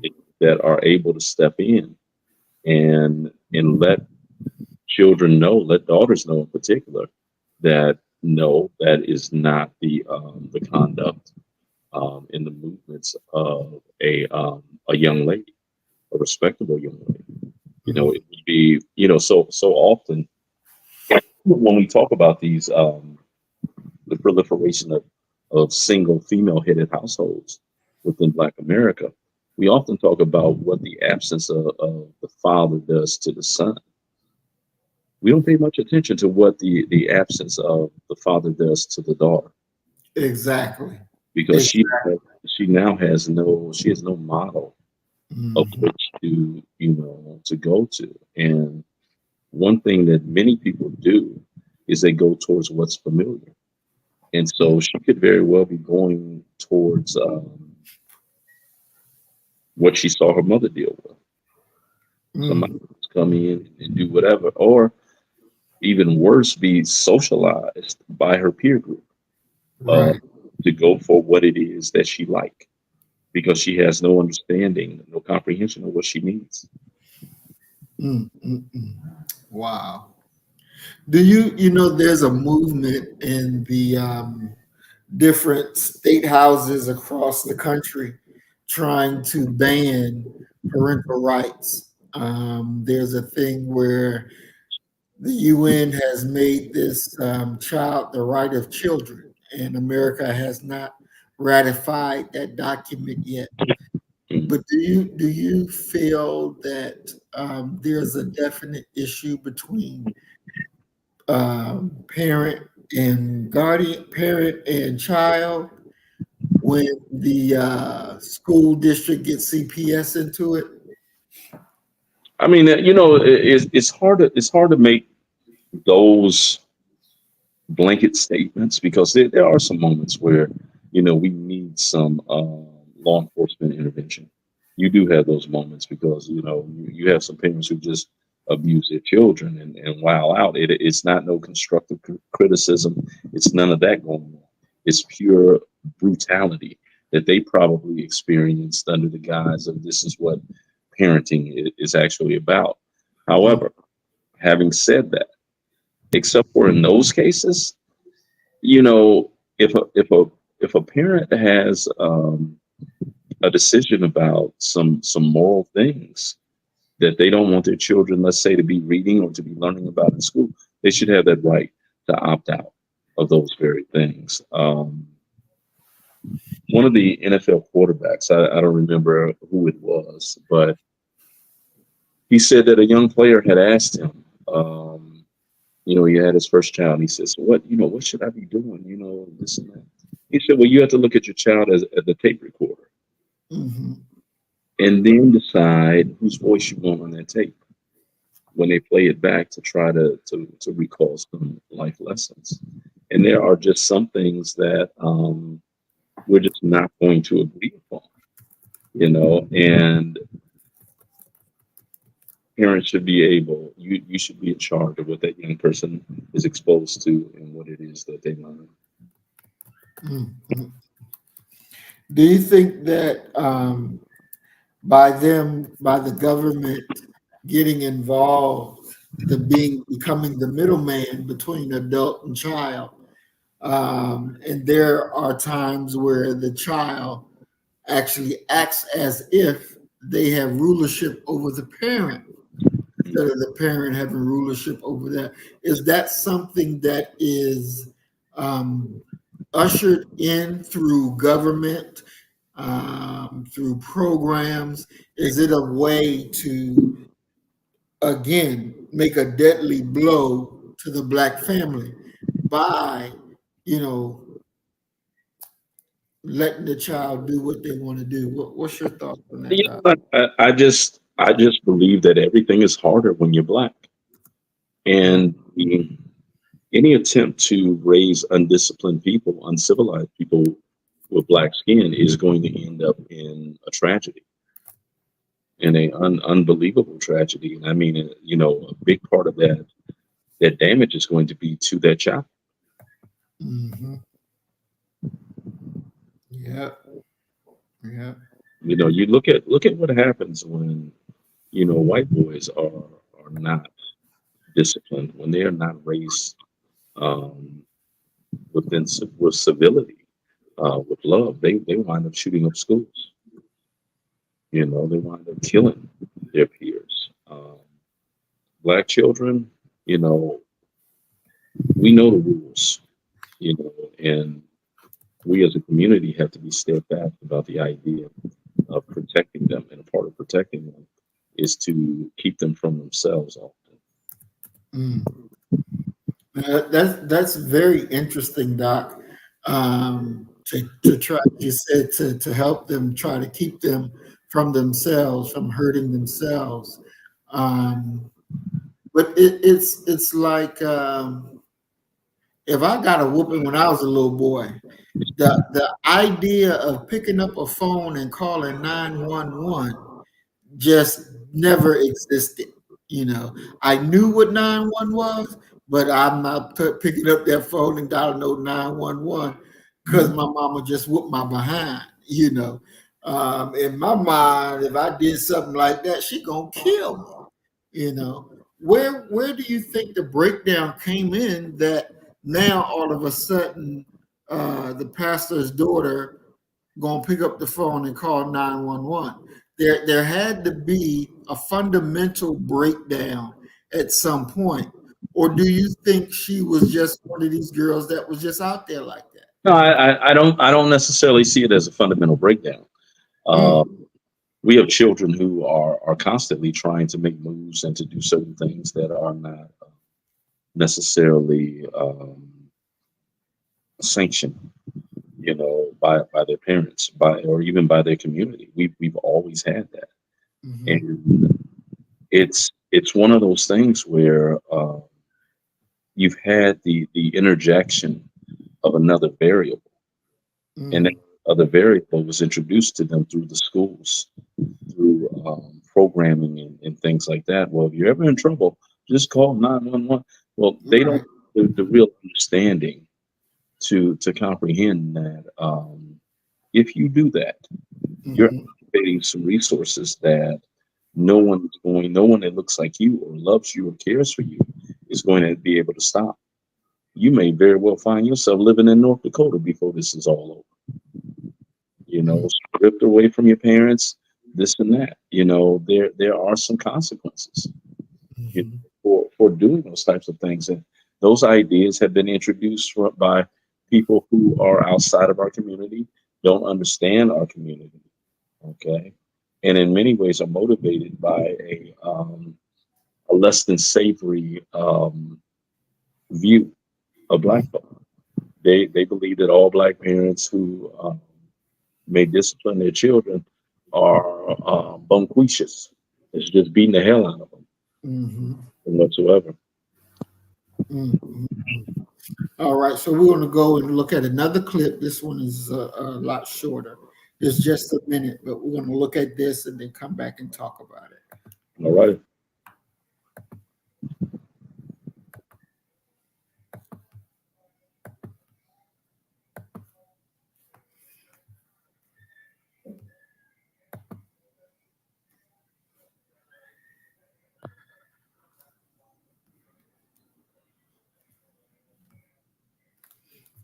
Whoops. You should take the top bunk because you're younger. You can listen, brother. You gotta get on the top bunk. So he was like, "Listen, young brother, I can't get on the top bunk." He said, "No, I'm an older guy, man. You should take the top bunk because you're younger. You can get up and down easier." Right. So me thinking I'm this masculine, super macho man, I'm like, "Yo, I'm not getting on nobody's top bunk." So we talked back and forth for about 20 minutes. By the 21st minute, he convinced me to take the top bunk. That night, I stayed in the cell with him and we just talked all night. Like I'm talking about all night. So I never really met a man that mature. The next morning, he was like, "Yo, come with me to breakfast." I walked with him to breakfast. Sitting in the mess hall in prison, I'm like, a lot of people keep looking at us, man, but I'm not noticing anything. I'm like, in my mind, I'm like, is he gay? After breakfast, he was like, "Yo, what are you about to do?" "I'm about to go back to the cell." He was like, nah, come with me to the yard. I go with him to the yard. As soon as we go to the yard, he clapped his hands. He was like this. About 30 Muslims lined up. And he said, "I'm Mujahid." He said, "If I would have got on that top bunk, I would have killed you this morning." Wow. He was the imam, meaning the high priest of the whole prison. But his humility showed me my arrogance almost got me killed.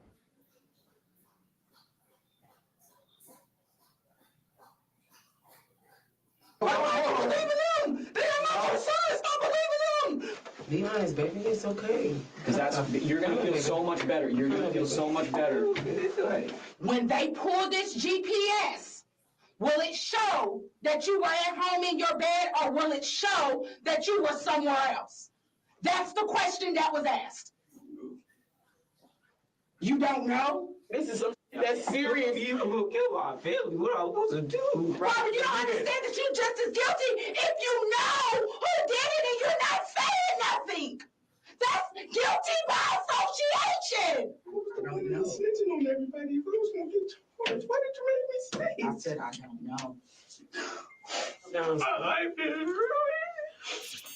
When the bodies of 3 teenagers were discovered over a period of several days in the same neighborhood in Marion County, Florida, the police didn't know what to think. This would set the tone for the rest of the case, as the emerging suspects all seemed intent on blaming each other. The identity of the alleged perpetrator, along with the motive for the heartless murders, turned out to be more alarming than anyone wanted to believe. The police first learned that something was terribly wrong just before midnight on March 30th, 2023, when they received this 911 call. There's a girl laying in front of my road and she's dying.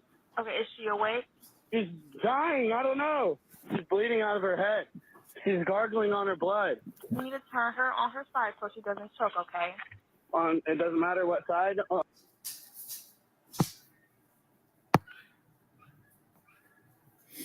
All right. Sorry about that. That was the next video that we'll get in. Won't have time for tonight, but we'll get further into that.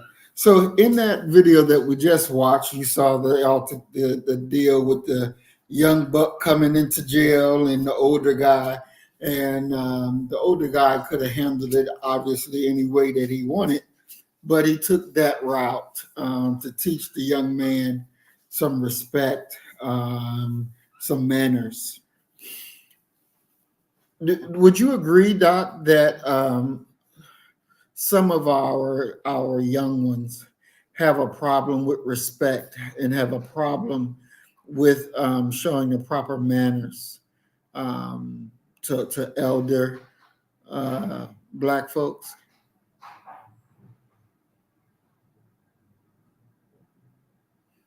We can't hear you, Doc.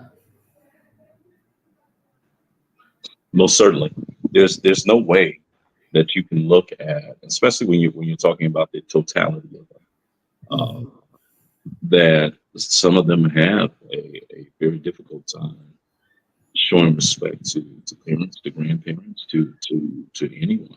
I've even seen these very rare cases where they're worse towards their family members than they are towards people in our society. So yeah, that's a major problem within our community, no doubt whatsoever. Mm-hmm. And do you think? Well, and I know we talked earlier and said that capitalism is a problem, but what do you think is at the core of that problem? Because I think about certain things, and you can see some children do have respect and manners for our elders, and some just don't give a shit. We were talking at work last week, and we were talking about Rosa Parks, and I said, yeah, she was a very nice sister, but it was a shame that her house was broken into and she got beat up, and it was Black teenagers who did it. And she said, but I'm Rosa Parks. And he said, bitch, I don't give a fuck who you are, and beat her up and robbed her. Now, we're looking at a serious issue. But what is truly at the cause is at the root of that, do you think? We don't have a socialization process of what Black is and what Black isn't. That's at the root cause of it. That there is a certain code of conduct, a standard that needs to be adhered to from the very beginning, and you're taught that from the very beginning. I mean, you look at dogs. You'll see a mother and even the father of a puppy correcting that puppy. Not to do that. They'll grab them and they'll move them and this and that. When you don't have that going on, you're allowing people to grow up within what could be argued a primal state, a state that quite simply that turns them almost animalistic, because really what their soul and only survive, their only goal is to survive, to provide for their material well-being. And if you allow that to go unchecked, before long it becomes the way of life. What we're seeing amongst a certain population of our community, certainly not all, is quite simply the development of a dysfunctional culture. Think about we looked at Tupac earlier today, and Tupac had this great quote where he says, why y'all think that we want to be around the drug dealers, the rapists, the killers? Who you think they raping?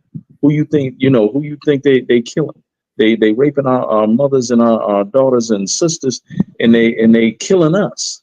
Okay, now you consider that perspective, and then realize that it's been trumped by things such as snitches get stitches. That you don't report uncivilized, unrighteous behavior. Kind of that old mantra: what happens in this house stays in this house. Well, no, we need to go ahead and hand those individuals who have dedicated their lives to making our communities, our neighborhoods, our residential areas, as Claude Anderson would refer to them as, as war zones. as places where our babies can't go out and play. That's inexcusable as a black in a black community. But until we have individuals who teach those basic things and apply them by any means necessary, you break these rules, hey, you got a green light. You know, the entire community got a green light for you. That's what's needed. Protecting those who are the worst of our community. Wow. And so, Doc, that's a thing like you like Tupac was saying about Latasha Harlings, that somebody should have gotten up and done something. Yeah, I mean, we got all these killers and these hitters. Everybody did nothing. Okay. You know, miss me with that. You know, there's something much deeper in the black mind that allows for them to be, you know, so brutal towards their own people.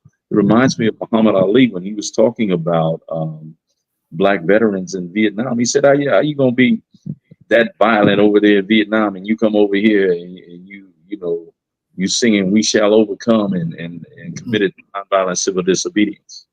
You know, unleash that hell upon those who do wrong, regardless of their black, white, red, yellow, who do wrong to our kind. And until you're able to get over that hurdle, we really don't have much hope for anything. So if you're gonna hit something, go ahead and hit that target over there. Leave us alone.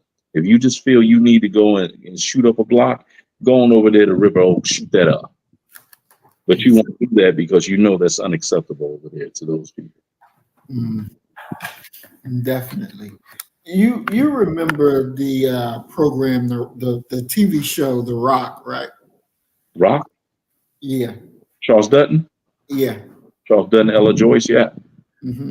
Now, the character that he was playing, Charles Dutton, how would you sum up him as a black man? How would you sum up him as a black man, as a brother, as a husband? You know, how he ran his house. How would you sum that up? I would consider him not the gold standard, but the platinum standard. Yeah, that's what a black home should look like. A black working class home should look like. Here you have a man who loved his wife, took care of his elderly father, even welcomed his trifling brother Joey into his home. At the same time, was willing to care enough and stand up enough, you know, about his community. You have that great episode where he and Clifton Powell got into it. Powell was the drug dealer, and he grabbed that boy up around his Adam's apple. You know, that's the standard there.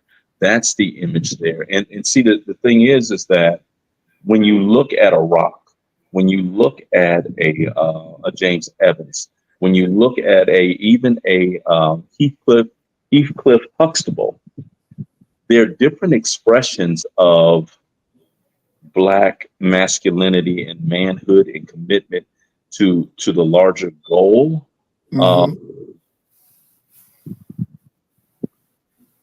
And they're each valid, and they're each appropriate for the setting and the socioeconomic status that they were working within at that time. So yeah, I love Charles Dutton. There are two individuals that when I write something for black men that is more and I need kind of an archetype of the black man, I use two people come to my mind when I'm writing. One is Charles Dutton, and the other one is Courtney Vance, Angela Bassett's husband. Those are the two that when you look at their public work, their body work, You don't see anything that would make you ashamed to be a black man. Mm. And so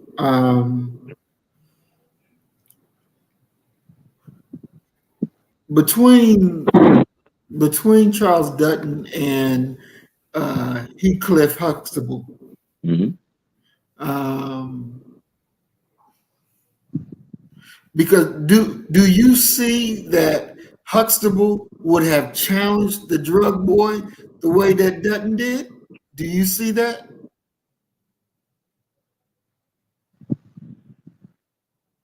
They had I'll answer it this way.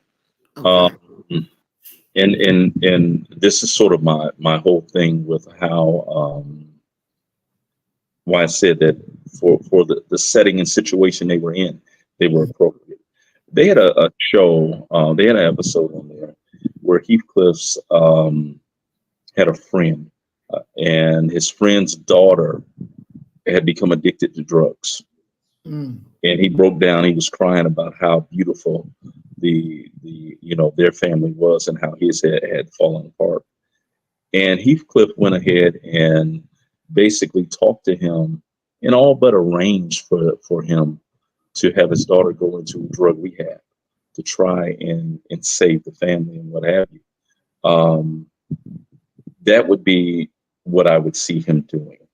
I would see him not putting his hands around somebody's throat, but I would see him going to talk to his wife and saying, look, we need to draft a letter to the police commissioner, because they probably know the police commissioner. They probably know the mayor, to expeditiously address what it is that is occurring to damage their environment. You know, those types of people. And in many ways, it's what I was talking about, listening to Pac and listening to the Amen corner. Oh yeah, right. You know, speak on it, brother. Yeah. Okay, that's as far as that's gonna go. But when you're talking about people who are of more means, more savvy, more politically connected, they ain't got to grab you by the throat. They can arrange through one phone conversation to have you and your boys picked up and removed from the street. You know, I remember being at a CVS or Walgreens, and there was a brother who, for whatever reason, they wouldn't give him his stuff. Something went wrong, and he got so upset that he's crying and he's begging for his medicine, and he got to the point where he literally started destroying things that were in the area of the pharmacy. I had a run-in probably about a year ago with a pharmacist, and she was like, well, no one gets, what it is that you're trying. Nobody gets anything beyond a 30-day supply. And they had said that I should get 90. And every time I went there before, I would get a 90-day supply. She says, that's impossible. No one gets that. Instead of going back and forth with this woman, because I told her, who to call and this and that, and she acted like she called. Right. And she, I don't believe she even dialed the phone, because she said, well, the line is busy. Now, how the hell is Blue Cross Blue Shield busy? Okay, they ain't busy. So I just walked over to that board that said, if you have a problem with the service here, the pharmacist, the service here, go ahead and contact this corporate number. I calmly walked over there, took my phone out, took a picture of it. Okay, she saw me do this, and then she pivots and goes back, makes the call again, and said, oh my God, yeah, I must have read it wrong. Yeah, I'm sure you did read it wrong. So I can see Heathcliff and Claire doing it that way. Okay. But Rock and Joey, they have a different way. And the thing is that we need more Rocks in our community. Because that was a declaration that this is our home. And we ain't letting you or nobody else destroy our home, where we're going to raise our grandchildren at, where my wife is going to get off the bus and walk home from. Right. That's the message, versus these conflicting messages that quite simply say, well, yeah, well, I'm out here, with a rhyme or crime, I'm gonna get mine. That needs to be addressed, because if your criminal activity involves our community, Mm-hmm. we got the woods over here that they may find you. They may find you. And that's the type of diligence and commitment and standards that need to be adhered to. We need the equivalent of the FOI in every Black community. Mm-hmm. A group of Black men who are willing to say, okay, let's go ahead and deal with this. And are willing to go blow for blow with really unconscionable violence against evildoers in our midst. Mm-hmm. Definitely. We're going to add on our last video for the night. It's not that long, but we're going to play the Charles Dutton, a portion of that video real quick.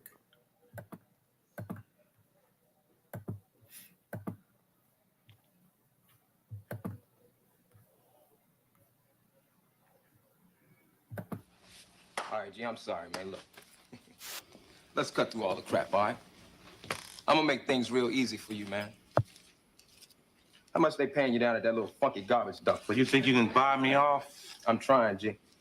I don't want your damn money, I'll empty trash cans for the rest of my life before I take money from you. Well, I got drugs, homie. What you need? Listen to me, you little filthy punk. I don't think I made myself clear. I don't want your drugs. I don't want your money. I want your sorry ass out of my house and off my street. You understand? Okay, now you gotta stop this now. Stay out of this, Ellen. I don't think you want to do this, G. Oh, yeah, I've been wanting to do this ever since you moved. No, I don't think you want to find one of these loved ones of yours in one of those garbage cans you pick. If you ever so much as look in that direction, I'll run down on you and I'll break your back. Oh, don't hurt him, son. Not here. You don't know how crazy I am. Rock, let him go, please. Hey, Rock, all right. Son, come on. Hey, Rock, okay. Come on. Okay. Yeah. Well, it's obvious we're not going to be able to work this out tonight, all right? See, you don't seem to understand. See, we ain't got nothing to work out. I want you gone from here. That's my bottom line. And I'm gonna lean on you every day till you're out of here. I'm gonna be in your face every day and every night.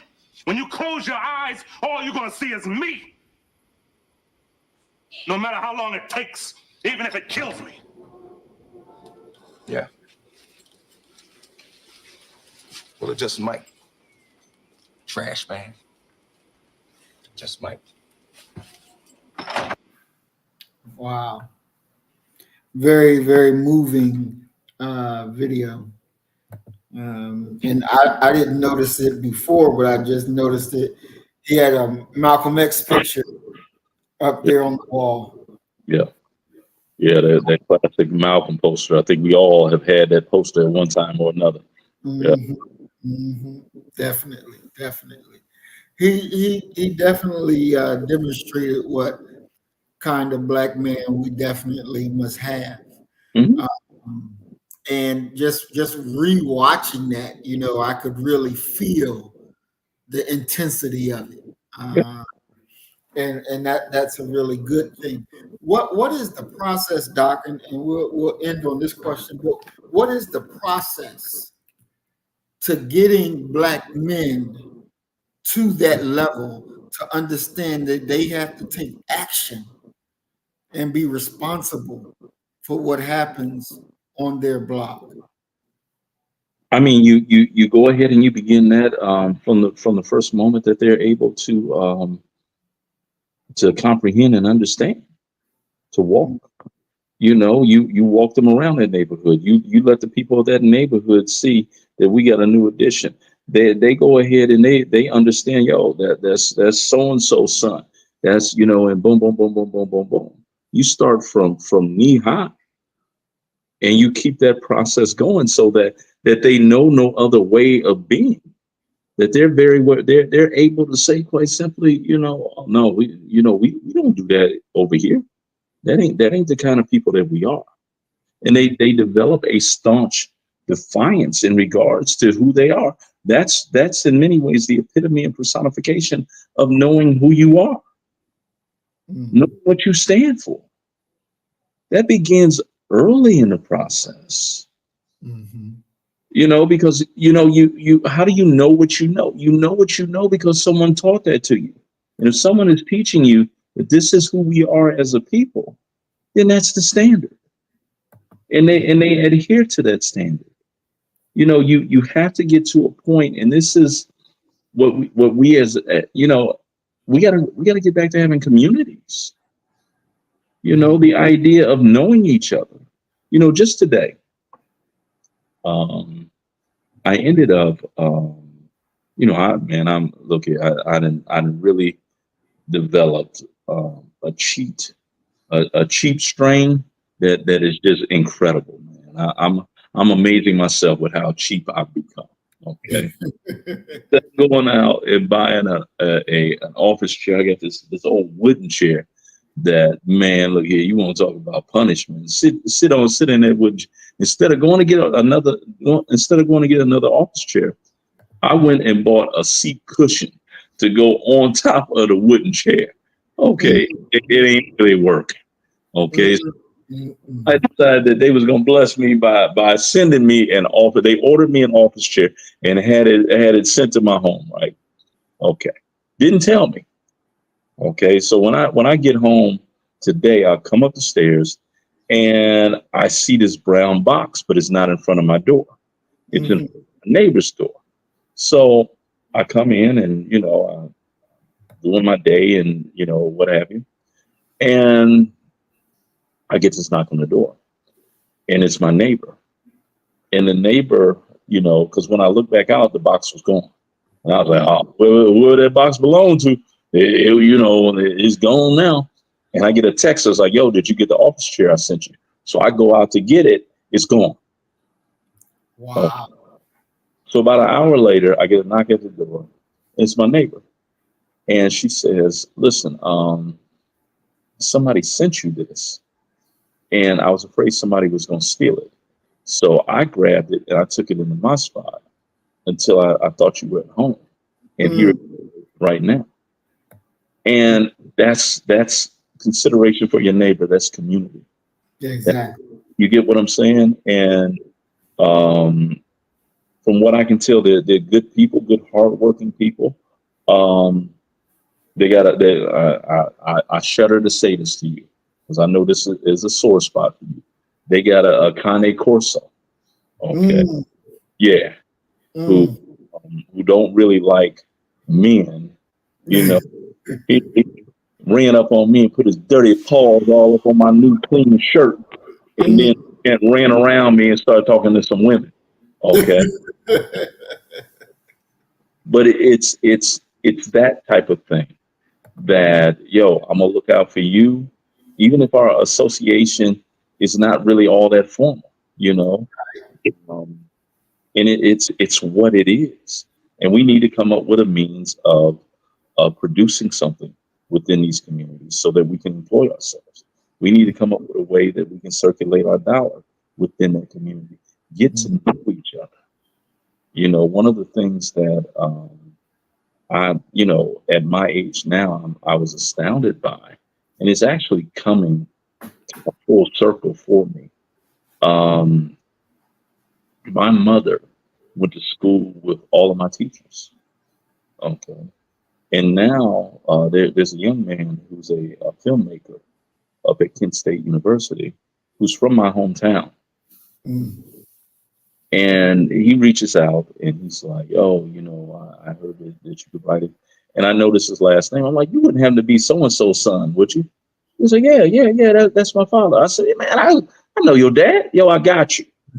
Okay, so we working on writing something, and it's that connection, and for me, one of the most humorous things for me is that I'm known by a bunch of different names, and if somebody yells out, "Hey, yo, Young," I know that they know me from way back because that's my mother's maiden name. If they, Dr. Jones, I know that that's somebody from my professional association, you know, and my nickname, if they scream that, I'm like, oh, that's somebody that know me for weed, and so it's about community, life for Black folk in particular. I think that we need to get back to valuing first and foremost connections with people, and everything else can follow after that. If you have a connection with people, regardless of what it is that happens and occurs to you, you got a network. I have a very good friend down here named Mike White. He's a barber. Okay, he used to be a barber. Now he's transitioning into insurance sales, but he cut for probably about 20 years. He is my I know a guy. I don't care what it is that you need done. Mike White, he know a guy. You need your car to disappear. He knows a guy that can make that happen. You get what I'm saying? Exactly. Caterer. He knows somebody that's a caterer. Those connections that we need to have and be able to rely upon each other, because if we relying upon each other, none of us are going to ever fall. Exactly. All right. Well, we are at the end of the program. I do want to make a special announcement. I want to share screen one last time. Brother Isaiah program tomorrow, 8 o'clock. He has a special guest. He will be debating. He will be debating. This guy that was on Dr. Richie program. Oh, let me.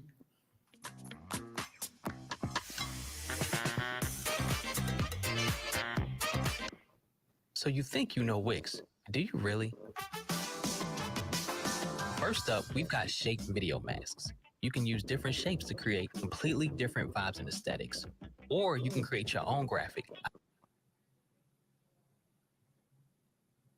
Good Lord, is all these commercials on there? Hey, you might be wondering, what is The Download? The Download is a digital publication focused on centering.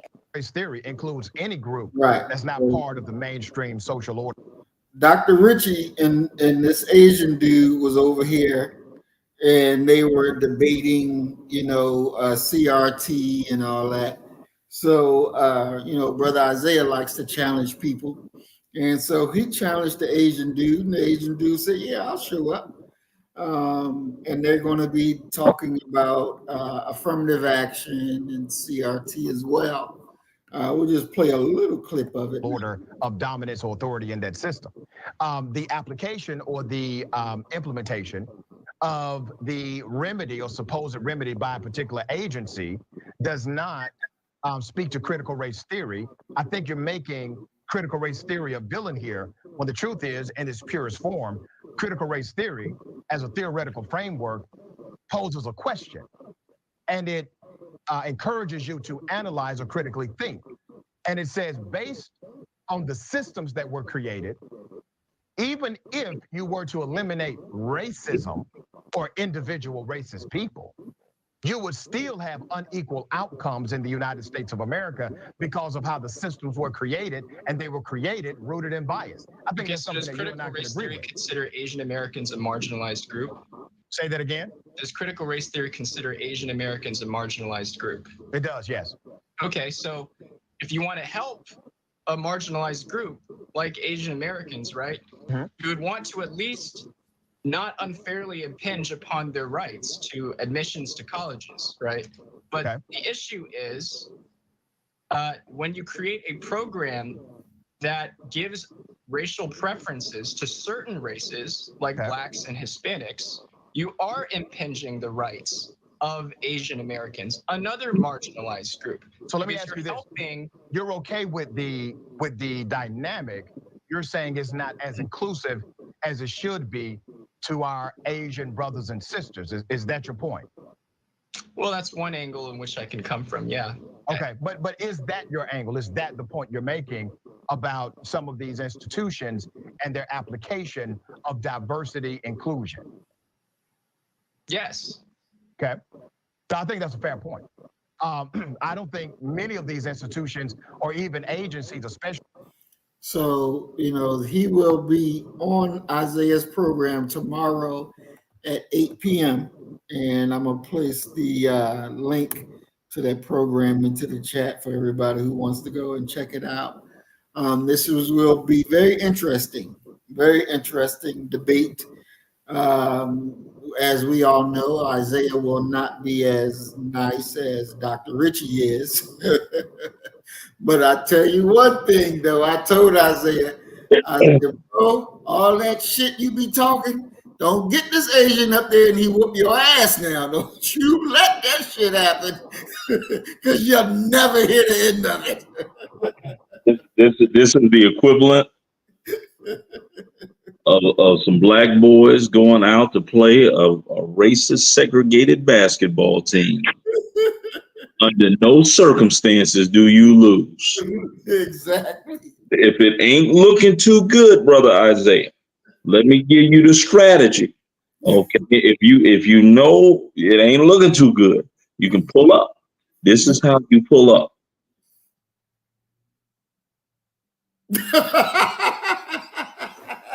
Just act like it froze on you. Act like it froze on you. Don't get don't. Oh, don't especially when it's the home arena, bro. Don't get done in, man. If you get done in, oh brother, you don't know. I wouldn't have took. Let me say that. I wouldn't have took it that. No, I hope he didn't. I hope he gonna be moderating as well, because yeah, brother, that's risky. No, I wouldn't have took it. Oh, I'm sorry. No. And you said that's gonna be 8 o'clock.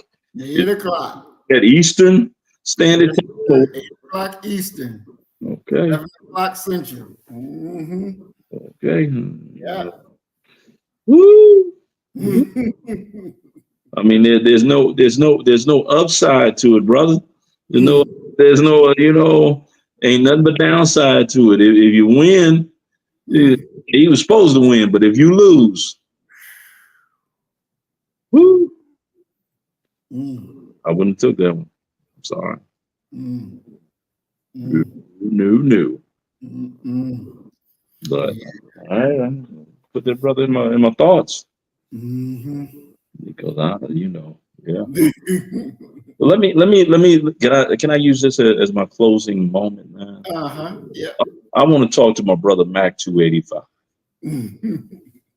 Brother, you done waited too long. Okay. I've been waiting on my plate from the turkey hut, and now they done shut the turkey hut down, brother. You left me over here with no AC. Now the turkey hut closed. Oh, brother, we got to get it together. We got to.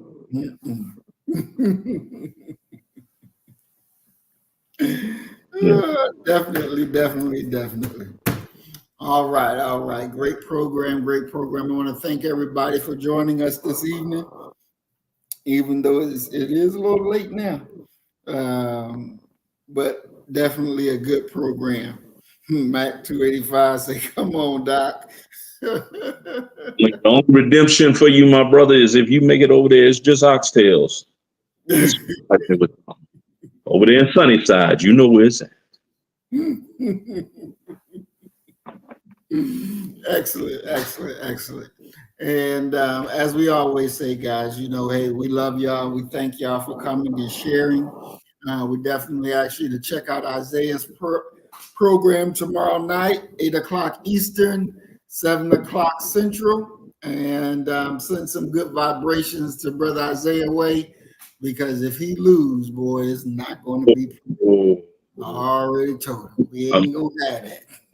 Once again, Brother Isaiah, if it looking bad, okay, freeze on them.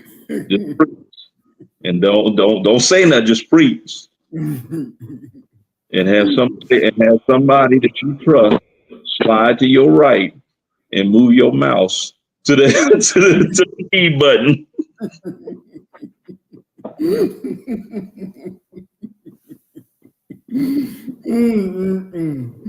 Oh boy! All right. Maya, be careful while you're out of the country. Be very, very careful, and give your brother a call. Let me know where you're at, what's going on, how long you will be gone, so we know that you are safe, sound, and secure.